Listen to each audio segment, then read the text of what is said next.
Hi friends, ജേസ് നെച്ചൻ്റെ പുതിയ വീഡിയോയിലേക്ക് എല്ലാവർക്കും സ്വാഗതം. ഇന്നത്തെ വീഡിയോയിൽ നമ്മൾ പറയാൻ പോകുന്നത് ചെറിയ ഫ്ലവർ സീഡ്സുകൾ എങ്ങനെ മുളപ്പിക്കാം എന്നതിനെ പറ്റിയാണ്. നമുക്ക് പരിചയമുള്ള ഫ്ലവർ സീഡുകളായ petunia, ice plant, daisy, poppy, cineraria തുടങ്ങിയ സീഡ്സ് എല്ലാം വളരെ ചെറിയ സീഡ്സുകളാണ്. അത്തരം ഫ്ലവർ സീഡുകളൊക്കെ നമുക്ക് എങ്ങനെയാണ് മുളപ്പിച്ചെടുക്കുക എന്നതാണ് ഇന്ന് നമ്മൾ പറയാൻ പോകുന്നത്. വിത്ത് പാകാൻ ഉപയോഗിക്കുന്ന പാത്രം വിത്തിൻ്റെ ക്വാണ്ടിറ്റിക്ക് അനുസരിച്ച് നമ്മുടെ ഇഷ്ടാനുസരണം നമുക്ക് സെലക്ട് ചെയ്യാം. അടിഭാഗത്ത് ഹോൾ ഉള്ളവയാണ് ഒന്നുകൂടി നല്ലത്. സ്റ്റെപ്പ് 2, സീഡ് മുളപ്പിക്കുന്ന പോട്ട് മിക്സ് നമുക്ക് എങ്ങനെ തയ്യാറാക്കിയെടുക്കാം. ചകിരിച്ചോറ്, ചാണകപ്പൊടി, മണ്ണ് ഇവ മൂന്നുമാണ് വിത്ത് മുളപ്പിക്കാൻ ഏറ്റവും നല്ലത്. അതിൽ 40% നമുക്ക് ചകിരിച്ചോറ് ഉപയോഗിക്കാം. പിന്നെ ചാണകപ്പൊടിയാണ് ഉപയോഗിക്കേണ്ടത്. ചാണകപ്പൊടി നല്ല പൊടിയായിരിക്കണം. അതിൽ 30% ചാണകപ്പൊടി, പിന്നെ 30% മണ്ണും ഉപയോഗിക്കാം. മണ്ണ് സെലക്ട് ചെയ്യുന്ന സമയത്ത് നമ്മൾ മണ്ണിൽ ചെറിയ ഉറുമ്പ്, ചെറിയ ജീവികളൊക്കെ ഉണ്ടാകും.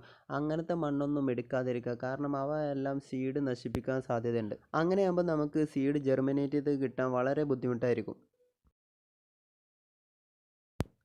ഇനി സ്റ്റെപ്പ് 3, വിത്ത് പാകുന്ന രീതി എങ്ങനെയെന്നാണ് നമ്മൾ പറയാൻ പോകുന്നത്.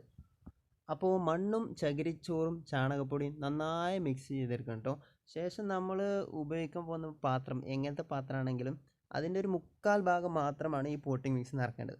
ഒരിക്കലും മുഴുവനായിട്ടും പോട്ടിംഗ് മിക്സ് നിറക്കാൻ പാടില്ല. ഒരിക്കലും നമ്മൾ മുഴുവനായിട്ടും പാത്രത്തിൽ നിറക്കരുത്, മണ്ണ് നിറക്കരുത്. അതിനുശേഷം നമ്മൾ പാത്രത്തിൻ്റെ മുകളിൽ വിത്ത് വിതറി കൊടുക്കുക. വിത്ത് വിതറിയ ശേഷം നമ്മൾ അതിന് മുകളിൽ കൂടുതലായിട്ടൊന്നും മണ്ണിടരുത്. കാരണം കൂടുതൽ മണ്ണിട്ടാൽ അതിന് മുകളിലൂടെ ചെറിയ വിത്തുകളായതുകൊണ്ട് തന്നെ മുളച്ച് വരാൻ വളരെ ബുദ്ധിമുട്ടായിരിക്കും. ശേഷം നമ്മൾ വിത്തിന് വേണ്ട രീതിയിൽ വെള്ളം സ്പ്രേ ചെയ്ത് കൊടുക്കണം കേട്ടോ. ഒരിക്കലും നമ്മൾ അനാവശ്യമായിട്ട് വെള്ളം ഒഴിച്ചു കൊടുക്കരുത്, കപ്പിലെടുത്ത് ഒഴിച്ചു കൊടുക്കരുത്. വിത്ത് മണ്ണിനടിയിൽ പോയാൽ പിന്നെ ഒരിക്കലും അത് മുളച്ചു വരില്ല. അതുകൊണ്ട് വെള്ളം സ്പ്രേ ചെയ്ത് കൊടുത്താൽ മാത്രം മതി. സ്റ്റെപ്പ് 4, വിത്തിൻ്റെ പരിചരണ രീതിയെക്കുറിച്ചാണ് ഇനി നമ്മൾ പറയാൻ പോകുന്നത്. വിത്ത് പാകിയ പാത്രം നന്നായി മൂടി വെക്കണം. നമ്മളൊരു പ്ലാസ്റ്റിക് കവർ ഉപയോഗിച്ചോ തുണി ഉപയോഗിച്ചോ അങ്ങനെ എന്തെങ്കിലും ഉപയോഗിച്ച് നമുക്ക് വിത്ത് പാകിയ പാത്രം മൂടി വെക്കേണ്ടതുണ്ട്. ഈ മൂടി വെച്ചിരിക്കുന്ന വസ്തു പാറി പോകാതിരിക്കാനായിട്ട് നമുക്ക് എന്തെങ്കിലും ഒരു ചെറിയ കനം വെക്കേണ്ടതുണ്ട്.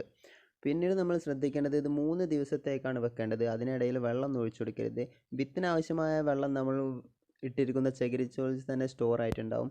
3 ദിവസം കഴിഞ്ഞതിന് ശേഷം നമുക്ക് മൂടി വെച്ചിരിക്കുന്ന വസ്തു എന്താണെങ്കിലും, കവറാണെങ്കിലും തുണിയാണെങ്കിലും അത് നമുക്ക് എടുത്തു മാറ്റാം. അപ്പോഴേക്ക് 70% നമുക്ക് സീഡ് ജെർമിനേറ്റായി കിട്ടും.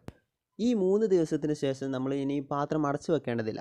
ഇനി ശ്രദ്ധിക്കേണ്ടത് എന്താണെന്ന് വെച്ചാൽ, ഇനി വെള്ളം നമ്മൾ ഒഴിച്ചു കൊടുക്കുമ്പോൾ പാത്രത്തിൻ്റെ സൈഡിലൂടെ മാത്രമേ ഒഴിച്ചു കൊടുക്കാൻ പറ്റുള്ളൂ.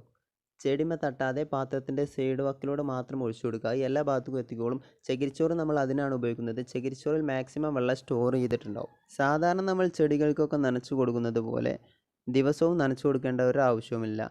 കാരണം അതിൽ ചകിരിച്ചോറുള്ളതുകൊണ്ട് തന്നെ അപ്പോൾ നമുക്ക് 2 ദിവസത്തിനുള്ളിലൊക്കെ വെള്ളം കൊടുത്താൽ മതിയാവും.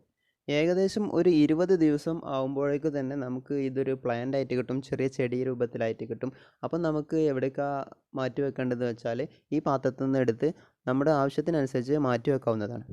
പ്രത്യേകം ശ്രദ്ധിക്കേണ്ട ഒരു കാര്യം, നമ്മൾ സീഡ് പാകി അത് പ്ലാന്റ് ആയി വരുന്നത് വരെ ഒരിക്കലും നമ്മൾ നേരിട്ട് മഴ കൊള്ളുന്നിടത്തോ നേരിട്ട് വെയിൽ കൊള്ളുന്നിടത്തോ വെക്കരുത്. സൺസൈഡിലോ അല്ലെങ്കിൽ ബാൽക്കണിയിലോ അങ്ങനെ സൂര്യപ്രകാശത്തിൻ്റെ വെളിച്ചം മാത്രം തട്ടുന്ന സ്ഥലത്താണ് നമ്മൾ സീഡ് വെക്കേണ്ടത്. ഇത്രയുമാണ് നമ്മൾ ഒരു വിത്ത് മുളപ്പിക്കുമ്പോൾ ശ്രദ്ധിക്കേണ്ട പ്രധാന ഘടകങ്ങൾ.